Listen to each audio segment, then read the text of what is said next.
So guys, now let us discuss some basics.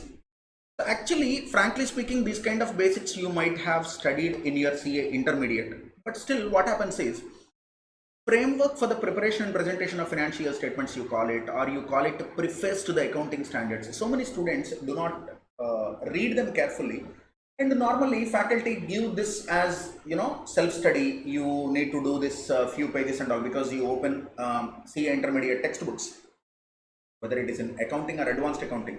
First chapter accounting standards are there, but before that, have you seen some 20-30 pages are there? How the accounting standards are generated, how they are developed, what is the authority attached to that, and what is the role of ICI, what is the process procedure. So, and then the applicability, the scope out, scope in, and exemptions, level 1, level 2, level 3 firms, or companies, non-companies. So all this stuff normally students do not read carefully. So today let us start with some basics which are covered in CA final auditing syllabus chapter 1. We are discussing CA final auditing syllabus in chapter 1. So the question goes like this: in auditing subject also, accounting standards are repeatedly asked, and in textbook also, in audit textbook syllabus also, some of the discussions on accounting standards is there. So I am asking you a question, whether, what is the question? Whether accounting standards apply to a sole proprietor firm or a partnership firm or a cooperative society or a trust, charitable trust, or a religious institution, temples, waqf boards, masjid, church, devasam boards, endowment boards, banks, etc., etc., etc. Now student will be confused whether sole proprietor firm accounting standards are to be applied. You might have done some audits of sole proprietors, you might have filed income tax returns of sole proprietors, but now you are in dilemma. Did I apply accounting standard 2? Did I apply accounting standard 9? Or whether the sole proprietor, while preparing his balance sheet P&L, did he apply accounting standard 10 for property, plant and equipment? Did he apply accounting standard 2 for inventory? Did he apply accounting standard 26 for intangible assets, if at all he has any intangible? So now you are in dilemma. Did he apply accounting standard 9 for revenue recognition? Did he apply accounting standard 29 for provisions? So whether accounting standards apply to all these kind of entities? The answer is a wholesale answer. A wholesale answer, yes. Now the question comes, Pavan sir, what is the basis for applicability of accounting standards? Write down this in your notes. Applicability of accounting standards. Put the heading in your notes. Applicability of accounting standards. Applicability of accounting standards. Okay, applicability of accounting standards. Under that, write down accounting standards are issued. Accounting standards are issued for use. Accounting standards are issued for use in the preparation and presentation of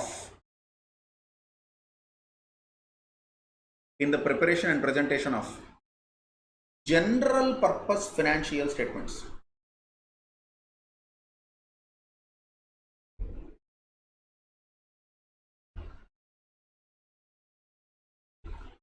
General purpose financial statements. Preparation and presentation of general purpose financial statements. By general purpose financial statements, by general purpose financial statements issued to public by general purpose financial statements issued to public. General public, issued to public. Who is issuing it? By commercial, industrial, business enterprises. commercial,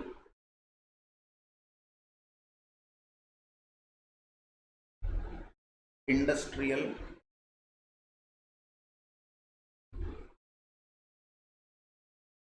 business enterprises.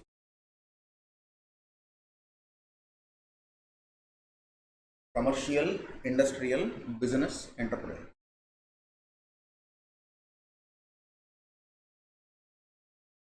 Okay, this is point number one. Point number two. Point number two.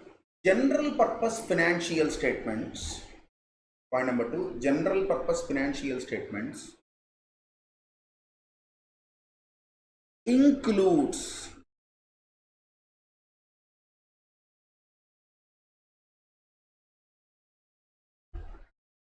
A.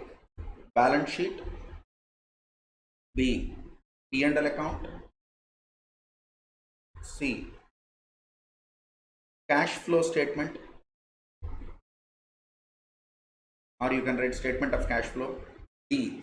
It is not there in this particular para of study material because this is preface to accounting standards, but now you can add one more element also, that is, what is that? Statement of changes in equity. Statement of changes in, and E, notes to accounts.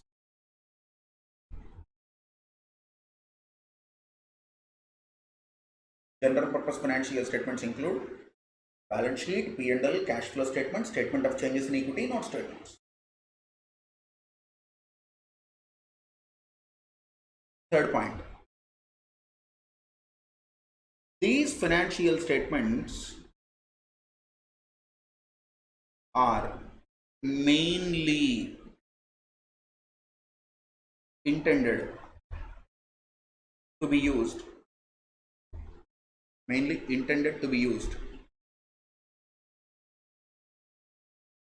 by the shareholders of an entity.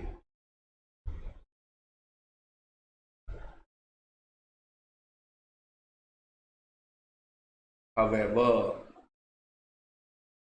the financial statements of an entity are widely used by its financiers, bankers, creditors, government and government agencies, customers, employees, management, prospective investors,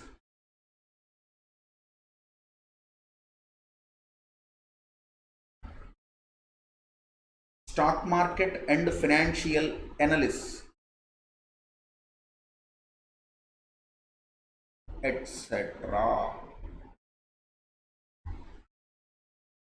These financial statements are mainly intended to be used by shareholders of an entity, mainly, but they are widely used by financiers of the company, bankers, creditors, government agencies, revenue collection authorities, regulatory bodies, customers, employees, management, prospective investors, stock market analysts, financial analysts, etc. 4. Next point, 4.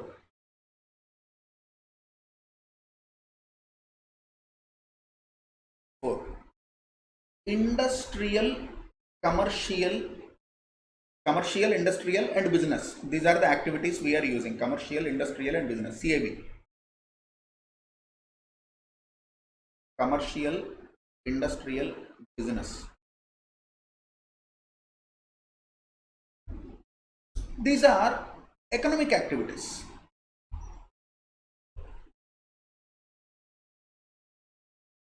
Commercial, industrial, business, these are economic activities. They are to be determined based on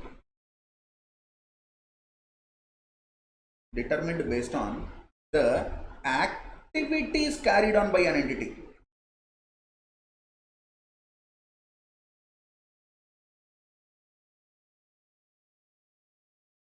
Determined based on activities carried on by an entity, but not based on its legal structure.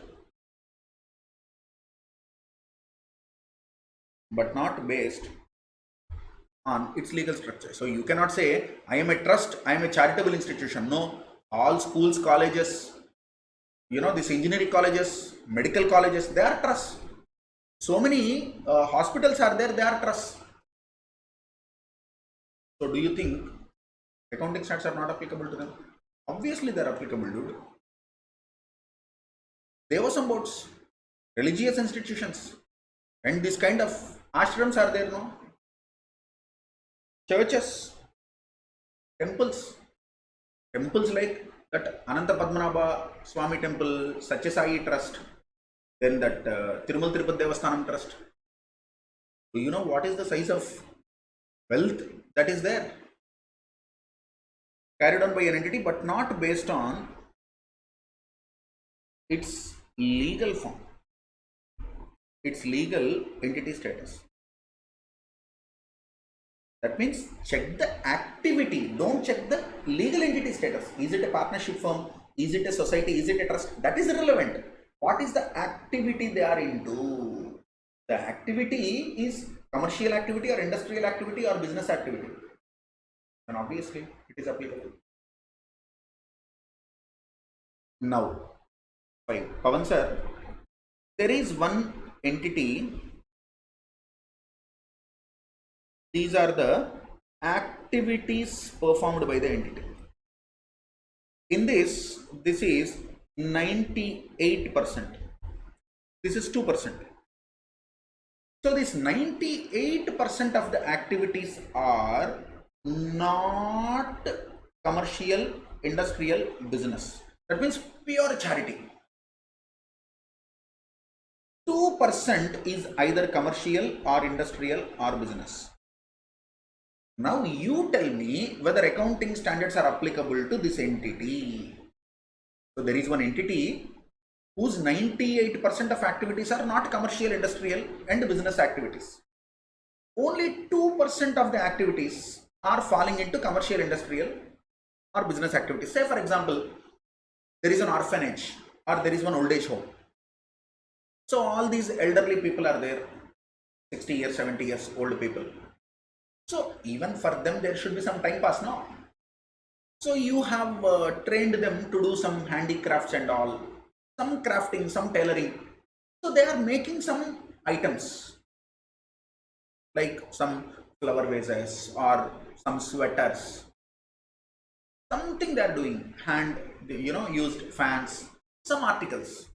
You have given training to them, they have created that. You have spent 10 lakhs on training, they have produced, manufactured something, you sold it for 4 lakhs. That is a loss making activity, is a different story. You don't want to sell them, that is not the intention, but just to give some activity to them, you have created this, that is a different story. But you sold goods, no? From that sale you collected 4 lakhs, or even from that sale you collected 40%. So that is coming into your this 2%.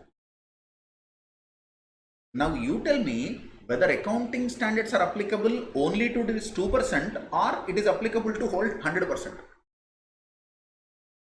You tell me 2 or 100? 100. Correct answer.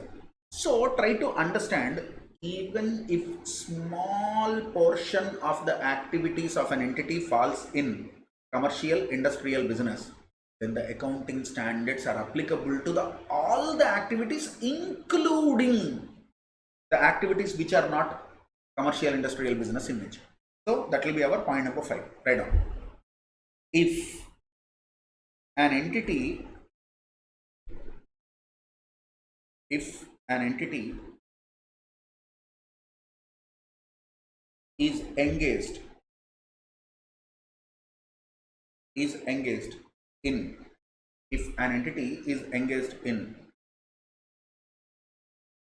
activities,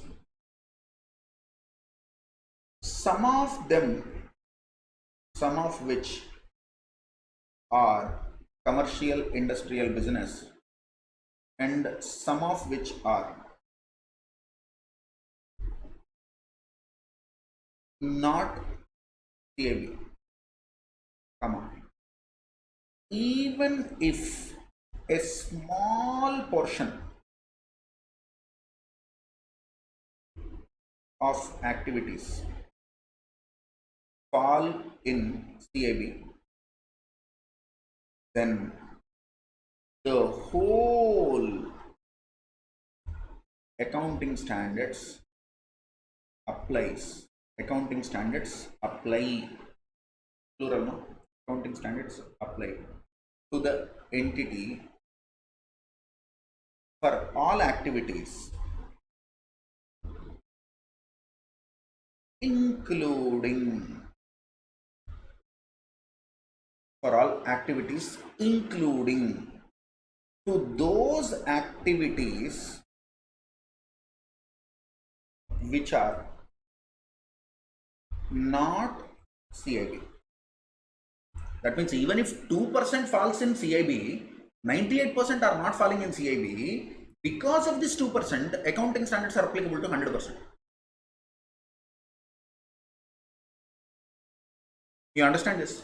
This is applicability of accounting standards. After a while, we'll discuss applicability of auditing standards, standards on quality control, review standards. So there are so many other services that can be rendered by a professional chartered accountant. Like audits are one category, review one category, prospective financial information one category, agreed upon procedures one category, compilation engagements one category. So we'll discuss about all these things in next part. First part is accounting standards. So guys, are you clear up to this accounting standards applicability?